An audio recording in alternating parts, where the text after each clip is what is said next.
नमस्कार मित्रांनो, मी आहे श्रीधर आणि जी के जोके या युट्यूब चॅनल तुम्हा सर्वांचं स्वागत करत आहे.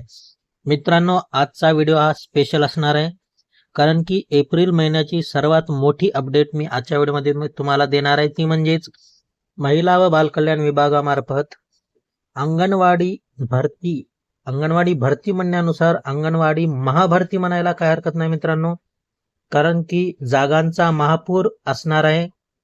नवीन जी देखील आलेला आहे, त्या जी बद्दल आपण माहिती देणारच आहोत.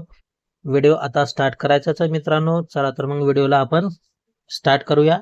तुम्ही हा जी पाहू शकता मित्रांनो, 10 एप्रिल 2026 चा जी आहे. अंगणवाडी भरतीबाबतचा हा जी आहे. प्रस्तावनेमध्ये दिलेला आहे, महिला व बाल विकास विभाग शासन निर्णय 2005/4/2003 अन्वये महिला व बाल विकास विभागाच्या आधिपत्याखालील आयुक्त महिला व बाल विकास पुणे, आयुक्त एकात्मिक बाल विकास सेवा योजना नवी मुंबई, महाराष्ट्र राज्य महिला आयोग, चिल्ड्रन्स अँड सोसायटी व महाराष्ट्र राज्य समाज कल्याण बोर्ड इत्यादी क्षेत्रीय कार्यालयांचा आकृतिबंध मंजूर करण्यात आला होता. तदनंतर या न्यायालयाने दिलेल्या आदेशास अनुसरून वेळोवेळी पदनिर्मिती करण्यात आली आहे. महिला व बाल विकास विभागामार्फत कार्यरत क्षेत्रीय कार्यालयातील सर्व पदांचा आढावा घेऊन सुधारित आकृतिबंध निश्चित करण्याचा प्रस्ताव शासनाच्या विचाराधीन होता. म्हणजेच महिला व बाल विकास विभागामार्फत क्षेत्रीय कार्यालयात सर्व पदांचा सर्वकष आढावा घेण्यात आला असून मुख्य सचिवांच्या अध्यक्षतेखाली उच्चस्तरीय सचिव समितीने दिनांक 9/1/2026 रोजी झालेल्या बैठकीत दिलेल्या मान्यतेनुसार व दिनांक 9/2/2026 रोजीच्या इतिवृत्तानुसार महिला व बाल विकास विभागाचा सुधारित आकृतिबंध निश्चित करण्यात आला आहे. उच्चस्तरीय सचिव समितीने केलेल्या शिफारशीनुसार सदर सुधारित आकृतिबंधामध्ये ग्रेड वेतन हे 7,600 व त्यापेक्षा अधिक ग्रेड वेतन 6व्या वेतन आयोगानुसार असलेल्या सहआयुक्त पदाचा व नव्याने वाढीव 165 पदांचा समावेश आहे. त्यामुळे सदर सुधारित आकृतिबंधाच्या संयुक्त प्रस्तावा मंत्रिमंडळाने दिनांक 11/3/2026 रोजीच्या बैठकीत दिलेल्या मान्यतेनुसार सुधारित आकृतिबंधास मान्यता देण्याची बाब शासनाच्या विचाराधीन होती.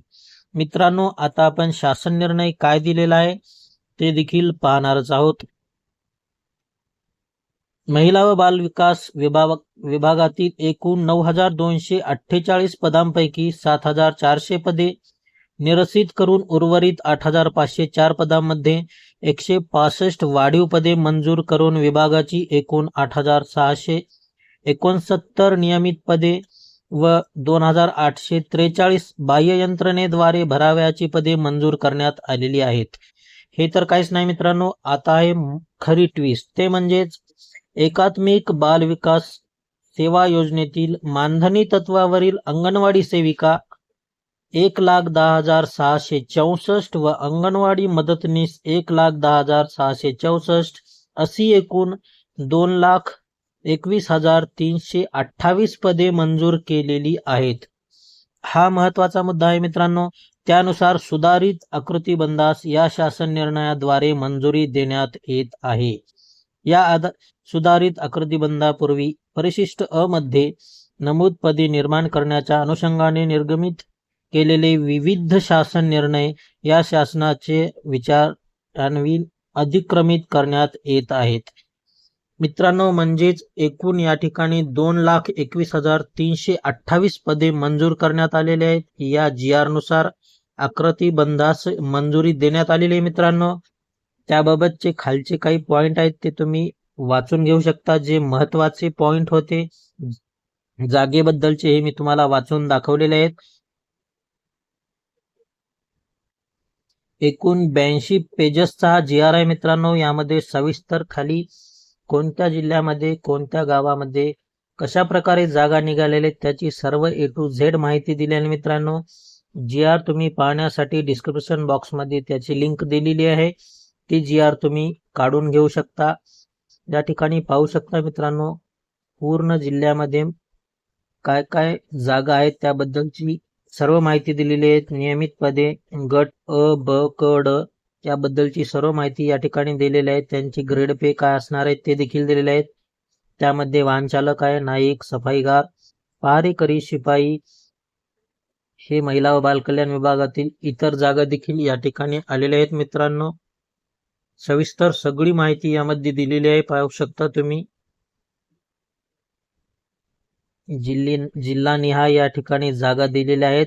हे सविस्तर जी आर तुम्ही डाउनलोड करून पाहू शकता। जी आर ची डिस्क्रिप्शन बॉक्समध्ये लिंक दिलेली आहे। व्हिडिओ या ठिकाणी थांबत आहे मित्रांनो। व्हिडिओ कसा वाटला नक्की कमेंट करून सांगा। जर काही प्रश्न असतील तर कमेंटमध्ये विचारा, त्या प्रश्नांची उत्तर देण्याचा नक्की प्रयत्न करीन। भेटूया पुढच्या व्हिडिओमध्ये। जय हिंद, जय महाराष्ट्र।